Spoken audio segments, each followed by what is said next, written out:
Bonjour et bienvenue à ces nouvelles de la semaine du 10 février. On a tous hâte que l'hiver arrête. Je sais que dans les grands centres cette semaine, vous avez eu beaucoup de neige.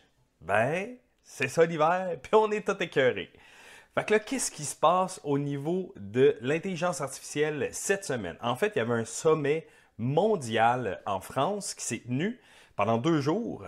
Et puis, à peu près tous les pays du monde se sont présentés là. Et il y a quand même eu une grosse nouvelle. 60 pays ont signé un accord sur plein de petits trucs concernant l'intelligence artificielle, le développement de l'intelligence artificielle dans le monde. En fait, il y a beaucoup de pays qui ont signé cet accord-là, 61 pays, mais les États-Unis et le UK n'ont pas signé cet accord qui permet, dans le fond, aux gens d'avoir accès à un système d'intelligence artificielle un peu égalitaire, avec des bornes de sécurité au niveau de l'éthique et de la transparence. C'est quand même une belle avancée mondiale que tous les pays développent une vision vers où aller avec l'intelligence artificielle. Malheureusement, c'est assez inquiétant en fait. Moi, je trouve ça inquiétant que les États-Unis et le UK n'ont pas signé cet accord-là. Évidemment, le représentant des États-Unis à ce moment-là, c'était J.D. Vance, le vice-président de M. Trump, qui est quand même assez hurluberlu. J'ai hâte de voir la suite des choses parce qu'on ne se le cachera pas, le plus gros joueur en ce moment, c'est les États-Unis. Malgré que l'Europe et surtout la France en ce moment investissent beaucoup d'argent pour développer des infrastructures, pour développer des études sur l'intelligence artificielle. Reste à voir qu'est-ce qui va se passer. Mais je suis quand même confiant que la vision mondiale de l'intelligence artificielle va être capable d'aller vers un objectif commun et qui respecte l'humain aussi derrière ça, derrière l'innovation, parce qu'on sait que ça peut rapidement déborder des cadres judiciaires, administratifs. On pousse peut-être la patente trop loin avec les données. Hein? Ça arrive, c'est déjà arrivé. C'est quand même rassurant de voir que le monde entier se donne une vision, le monde entier ou presque se donne une vision de l'intelligence artificielle. Une autre bonne nouvelle aussi, on se rapproche, on arrive au Canada. L'Alberta a annoncé un nouveau programme qui s'appelle AI Better Health. C'est un programme, c'est 9,6 millions de dollars qui vont être investis dans ce programme-là pour améliorer les services de santé en Alberta.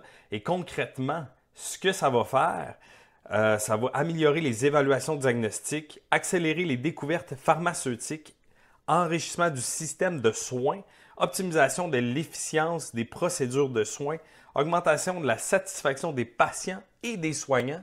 C'est quand même super intéressant ce qui se passe. J'ai hâte de voir comment ils vont développer ça. On ne se cachera pas que 9,6 millions, c'est pas beaucoup.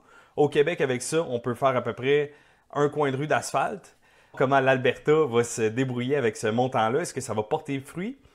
Est-ce que les autres provinces, dont le Québec, vont embarquer dans ce genre d'initiative-là pour développer les infrastructures gouvernementales avec l'intelligence artificielle pour les rendre un petit peu plus efficientes, plus performantes? C'est sûr que je vais observer un peu ce programme-là, comment il va se développer. J'ai bien hâte de voir les résultats. Parlant de santé et d'infrastructures gouvernementales, il y a aussi la France qui a décidé de donner un cours d'IA à tous les élèves de, je crois que c'est secondaire 4, à partir de la rentrée 2025. Donc, à partir de la rentrée qui va se faire à l'automne prochain, tous les élèves de l'équivalent de secondaire 4, je crois, au Québec, vont recevoir une formation sur l'IA. Moi, je trouve ça vraiment, vraiment génial parce que ça va mettre tout le monde un peu à la page. Et puis, j'ai toujours cru en l'investissement dans les générations futures. Donc, je pense que de donner des ressources aux jeunes, c'est à peu près la meilleure façon de développer une intelligence artificielle humaine. Et pour finir, grosse nouvelle cette semaine, ChatGPT a annoncé qu'il allait bientôt mettre en branle un nouveau modèle. OpenAI a annoncé que ChatGPT allait développer un nouveau modèle, qu'ils sont en train de le développer. Le modèle qui est appelé Orion pour l'instant, mais qui va être GPT-5 quand ils vont sortir. Et puis, ils sont peut-être rendus compte. D'après moi, ils ont regardé la vidéo que j'ai faite la semaine passée, qui nommait un peu leur module un peu de n'importe comment, puis que ça mélangeait tout le monde, puis que c'était compliqué, puis que tous les noms, puis celui fait ça, celui-ci fait ci, puis c'était trop compliqué. Donc, ils vont revenir un peu à la base, reformuler un peu les modules pour vraiment s'accommoder aux besoins. Ça va être un peu selon le modèle de Gemini 2.0 que je vous ai présenté dans une vidéo précédente. Donc, on voit, dans Gemini, ce qu'on voit, c'est vraiment à quoi servent chacun des modules et dans lesquels ils sont les plus performants. Donc, je pense que ChatGPT se dirige aussi un peu là pour mieux diriger l'utilisateur, changer un peu l'interface et démêler le monde avec leurs noms qui finissent plus, puis c'est trop complexe, puis tout ça. C'est ce qui s'est passé cette semaine au niveau de l'intelligence artificielle. Il y a eu le sommet qui est très... moi, je trouve ça très avant-gardiste parce que l'intelligence artificielle, ça arrive vite, mais le monde a pris le temps de se rassembler et de partager un peu leur vision du développement de l'intelligence artificielle. Malgré tout ce qu'on peut penser, moi, ça me donne foi en le développement responsable de l'intelligence artificielle. Toi, qu'est-ce que tu en penses? Ça te fait-tu peur? Est-ce que tu l'utilises puis tu as peur qu'on vole tes données? Est-ce que tu as confiance en l'intelligence artificielle, sauf les États-Unis? Dis-moi-le en commentaire et abonne-toi à la chaîne parce qu'à chaque semaine, je vous sors des nouvelles de ce qui se passe dans le monde du IA.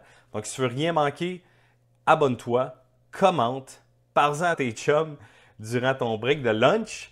Et puis, on se revoit, nous, la semaine prochaine pour d'autres nouvelles, probablement super palpitantes. Jusque-là, je te dis ciao!